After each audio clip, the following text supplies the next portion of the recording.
Berdirinya kami di sini, kami akan mempersembahkan drama berjudul Keomas. Perkenalkan, saya Sasa Windiani sebagai narator. Saya Lina Filia sebagai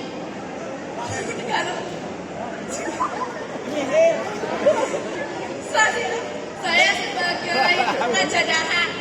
Perkenalkan, nama saya Amelia Farwati sebagai Canda Kirana. Perkenalkan, saya Melisa sebagai penyihir.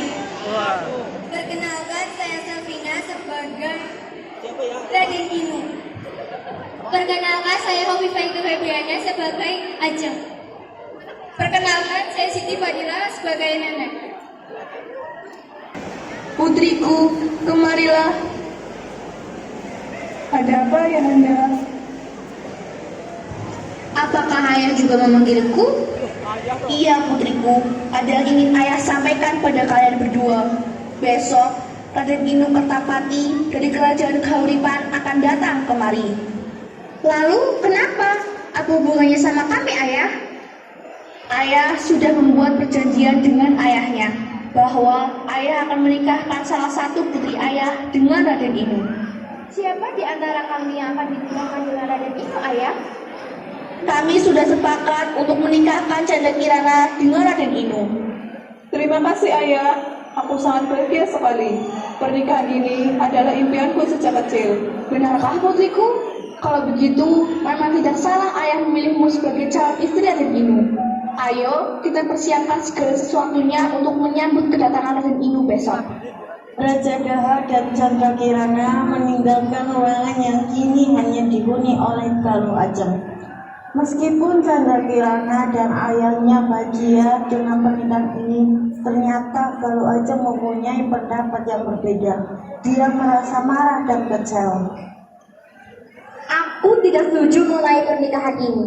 Kenapa harus Kirana yang dipilih dan bukan aku? Padahal secara nyata, jelas aku yang lebih cantik dari dia. Ini tidak adil. Hanya aku satu-satunya menjadi istri Raden Inu. Hanya aku, bukan Kirana. Sekarang, apa yang harus aku lakukan? Aha, aku punya ide yang cemerlang. Galuh Ajeng yang membuat sebuah rencana buruk untuk Kirana segera pergi ke dalam hutan untuk menemui seorang penyihir. Permisi, apakah ada orang di sini? Oh iya, silakan masuk gadis cantik. Kemarilah. Aku membutuhkan bantuanmu. Tolong bantu aku. Kamu ingin aku melakukan apa? Aku ingin pernikahan Kirana dengan Raden Inu dibatalkan. Oh iya, aku mengerti maksudmu. Lalu kamu ingin aku melakukan apa untuk Canda Kirana? Mengutuknya. Kutukan apa yang kamu inginkan? Berupa racun mematikan atau aku mengutuknya terkena tetanus? Semuanya aku serahkan padamu. Yang jelas, aku ingin Kirana menderita. Oke, aku akan mengutuk Chandra Kirana sehingga dia tidak dapat menikah dengan Raden Inu. Terima kasih atas bantuanmu. Senang bekerja sama dia penyihir sepertimu. Ini uang sebagai upah awalmu. Nanti kalau kutuk kamu berhasil, aku akan memberikan lebih banyak lagi. Tentu saja, sekarang aku akan mempersiapkan kutukan untuknya. Akan kutunggu kabar darimu penyihir. Sampai jumpa. Hahaha, Chandra Kirana, saudaraku yang malang. Sungguh kasihan sekali dirimu. Setelah meminta bantuan kepada penyihir, Galuh Ajeng kembali ke istana dan ingin bertemu Raja Daha. Ayah di mana? Ada yang ingin aku bicarakan. Ada apa putriku? Ini tentang Chandra Kirana, ayah. Ada apa dengannya? Dia ternyata selama ini menjalin hubungan dekat dengan salah satu pengawal kita, ayah. Ini, aku menemukan surat cinta yang ditulis oleh Kirana untuk pengawal itu di kamarnya. Apa? Gelis nakal atau tahu diri sudah mau menikah malah bercinta sama kurang ajar itu? Ayah, sabar ayah. Kirana. Ada apa ayah? Tak apa kau bilang, baca ini. Berani sekali kamu ya? Oh, ini fitnah ayah. Aku Aku tidak pernah melakukannya. Tolong ayah, percaya padaku. Cukup! Keluar kamu dari istana ini! Keluar kamu dengan pengaruh brengsek itu! Keluar! Tapi ya, Keluar! Chandra Kirana merasa sangat sedih dan dia pun meninggalkan istana. Dia pergi ke pantai dan di sana dia bertemu si penyihir. Halo Chandra Kirana, apa kabarmu? Kelihatannya kamu sangat sedih hari ini. siapa kamu? Kenapa kamu sangat buruk rupa? Diam! Aku datang ke sini untuk mengutukmu menjadi keong. Saudara macam mana saudaramu itu hingga dia ingin aku mengutukmu? Kamu tahu dia tidak setuju dengan pernikahanmu. Apa? Galuh Ajeng mau mengutukku? Ya iyalah, masa iya dong, dasar kembar bodoh. Terima ini, abracadabra. Hahaha. Kamu akan menjadi manusia pada waktu siang hari. Tapi bila menjelang malam, kamu akan kembali menjadi keong.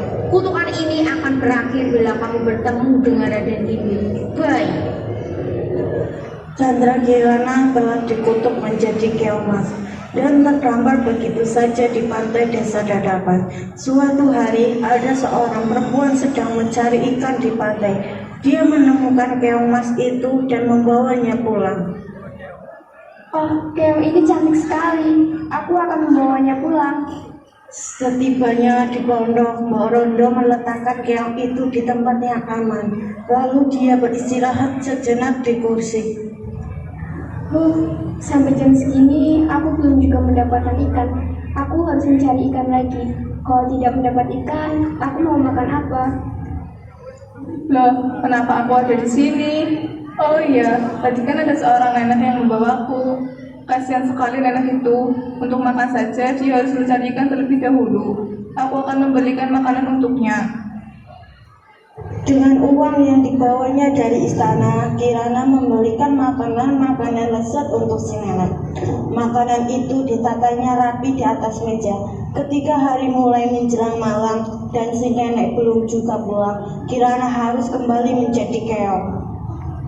Tidak lama kemudian nenek pulang ke pondok sambil marah-marah. Sialan, hari ini ikan-ikan pada kemana sih? Gara-gara dia, aku tidak dapat makanan deh. Mau makan apa hari ini? Wow, dari mana makanan ini datang? Kelihatannya lezat sekali. Siapa yang berbaik hati memberikannya untukku ya? Ya sudahlah, yang penting sekarang aku makan dulu. Keesokan harinya, Kirana kembali menyediakan makanan untuk sang nenek.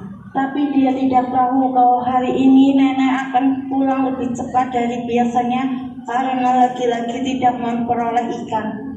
Mumpung nenek belum pulang, lebih baik aku segera menyiapkan makanan untuknya. Hah? Siapa gadis itu?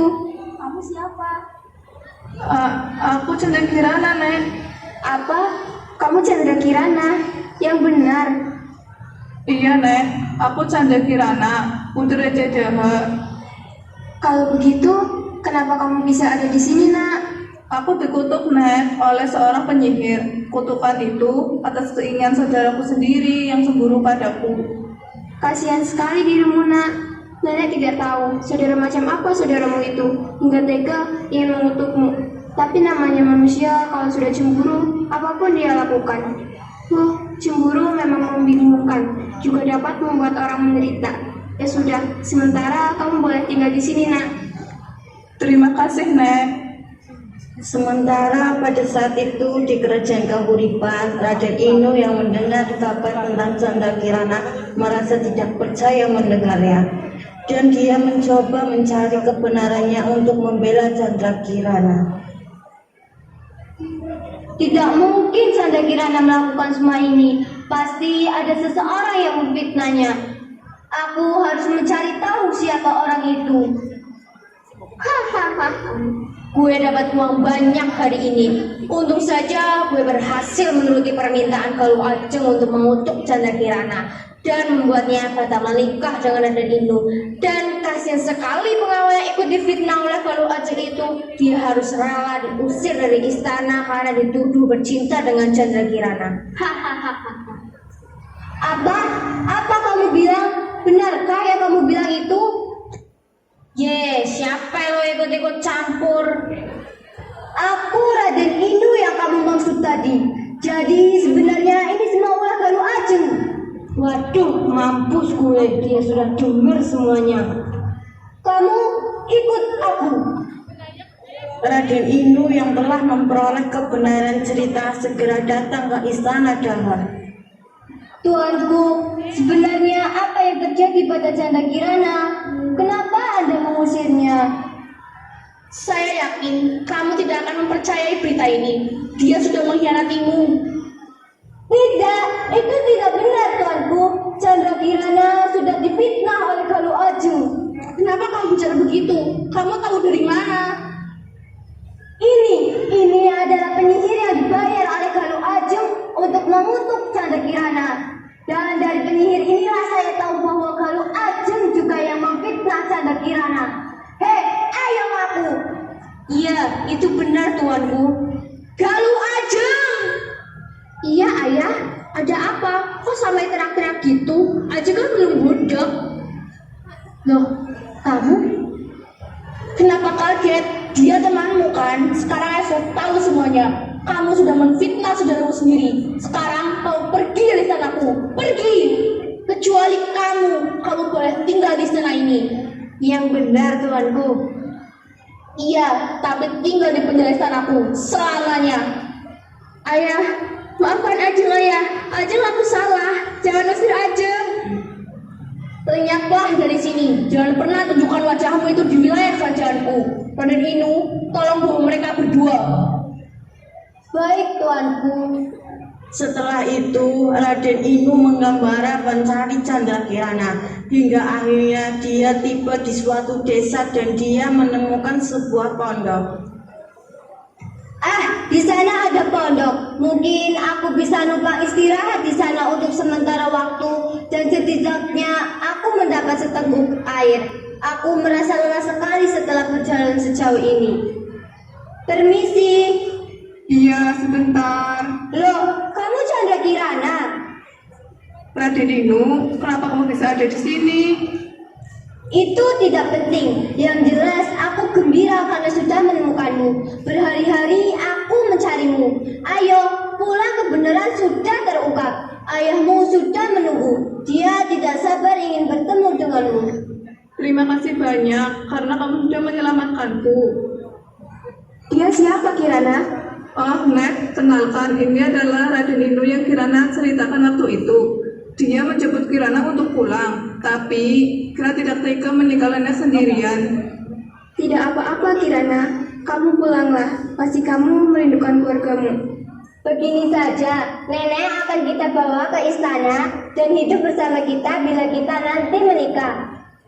Nenek, ayo kita pergi ke Kerajaan Daha. Mereka bertiga kembali ke istana Kerajaan Daha. Tidak lama kemudian, Raden Inu dan Canda Kirana menikah dan hidup bahagia untuk selamanya.